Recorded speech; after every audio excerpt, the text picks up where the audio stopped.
नमस्कार, मैं अंजना शर्मा और आप देख रहे हैं बेगूसराय न्यूज प्लेटफॉर्म।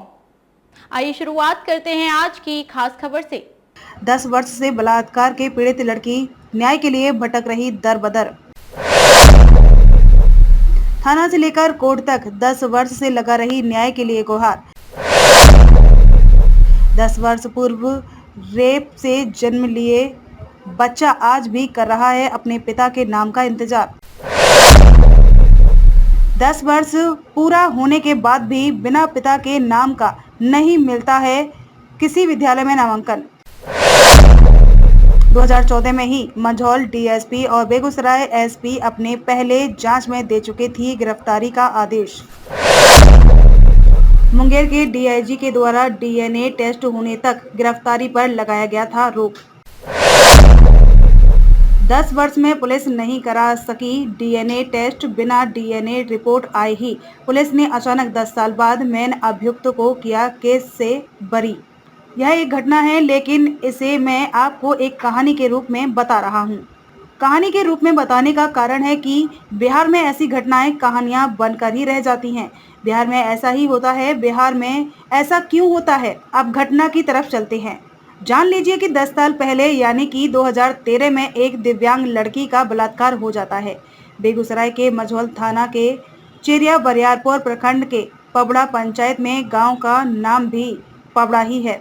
इस गांव में जाइएगा और किसी से भी पूछिएगा तो आपको मालूम चल जाएगा इस दिव्यांग लड़की का बलात्कार किसने किया है।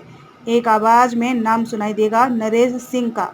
नरेश सिंह इस गांव का बाहुबली टाइप का आदमी है। पैसे की कोई कमी नहीं है, तो बीते 10 सालों से इसे पकड़ने वाला पुलिस महकमे में कोई अफसर भी नहीं आया, क्योंकि जो भी अफसर आता है वो एक बार आरोपी के घर पर रेड डालता है।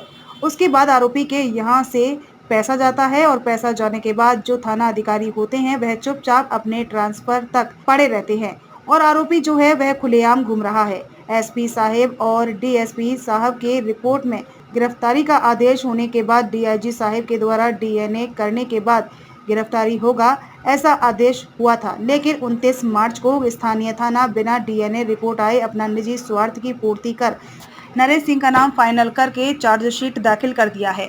आरोपी ने जब पीड़िता का बलात्कार किया था तब आरोपी की उम्र कोई 55 साल थी और आज उसकी उम्र 66 साल हो चुकी है। आने वाले कुछ वर्षों के बाद शायद वह मृत्यु की गोद में समा जाए, लेकिन उसने जो दुष्कर्म किया है, गुनाह किया है, उसकी सजा उसे मिलने से पहले वह शायद आजाद हो जाएगा अपने जीवन से। पीड़िता के गूंगे होने का फायदा उठाकर नरेश सिंह पीड़िता का बलात्कार करता है और जब पीड़िता 4 महीने की गर्भवती हो जाती है तो उसके परिवार को डरा धमकाकर उसी गांव के एक डॉक्टर को पैसे देकर और डॉक्टर के मिलीभगत से पीड़िता का अबॉर्शन कराने की कोशिश करता है। तब तक यह बात गांव में फैल चुकी होती है और जानकारी मिलने पर उस वक्त की तत्कालीन एसपी हरप्रीत कौर करीब 4 थानों की पुलिस के साथ डॉक्टर के क्लिनिक पर रेड करती है और पीड़िता को बचा लेती है। साथ में अबॉर्शन करने वाला डॉक्टर पकड़ा जाता है, लेकिन मौकाई वारदात से दुष्कर्म का आरोपी नरेश सिंह भागने में सफल हो जाता है। ऐसा चेरिया बरियारपुर थाना कांड संख्या 111/13 में दर्ज है। डायरी में बहुत से पॉइंट हैं जो देखने से पता चल जाएगा। उस गांव के कुछ लोगों की मदद से नरेश सिंह पर केस किया जाता है। मामला कोर्ट में भी जाता है और पुलिस महकमे के तमाम बड़े अफसरों तक भी जाता है। पुलिस महकमे के बड़े अफसर मुंगेर के डीआईजी साहब का आदेश भी आ जाता है कि मेडिकल टेस्ट कराया जाए, लेकिन मेडिकल टेस्ट नहीं होता क्योंकि आरोपी तो बाहुबली ठहरा। पैसे की कोई कमी नहीं है और सबसे बड़ी बात की भूमिहार है, तो बिहार में सरकारी महकमे को खरीदना बड़ा आसान काम होता है। हालांकि तब की तत्कालीन एसपी हरप्रीत कौर ने इस केस को बहुत ही गंभीरतापूर्वक तरीके से लिया और इसमें जांच शुरू की और अपने पहले रिपोर्ट में नरेश सिंह को गिरफ्तार करने का आदेश दे दिया। लेकिन इस बीच एसपी का ट्रांसफर हो गया और उसके बाद से आज तक नरेश सिंह का कोई भी मेडिकल टेस्ट नहीं हो पाया। उस दुष्कर्म से रेप पीड़िता का एक 10 साल का बेटा भी है, जो सबसे बड़ा सबूत है। अब पीड़िता का परिवार पिछले 10 सालों से लगातार पुलिस और कोर्ट के चक्कर काट कर थक चुका है, लेकिन इनकी सुनने वाला कोई भी नहीं है। ना कोई पुलिस अफसर, ना सरकार, ना डीएम, ना सांसद, ना विधायक और ना बिहार के डीजीपी। बिहार में इसी वजह से हर साल ना जाने कितनी निर्भया बनती हैं। और ऐसे अफसरों की वजह से उन्हें इंसाफ नहीं मिल पाता है। यही घटना अगर किसी महानगर में हुआ होता तो बड़े बड़े मीडिया वाले और बड़े बड़े पार्टी के लोग पहुंच चुके रहते, लेकिन ये तो बेगूसराय जिला के एक छोटा सा गांव पबड़ा की घटना है और पीड़ित गरीब और कमजोर है तो उसे देखने वाले कौन है, क्योंकि ये किसी की कोई सेवा करने में असमर्थ है।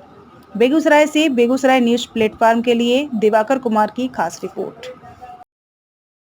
खबरों में अब तक के लिए बस इतना ही। फिर होगी आपसे मुलाकात ऐसी एक खास खबर के साथ। तब तक के लिए नमस्कार और देखते रहिए बेगूसराय न्यूज प्लेटफॉर्म।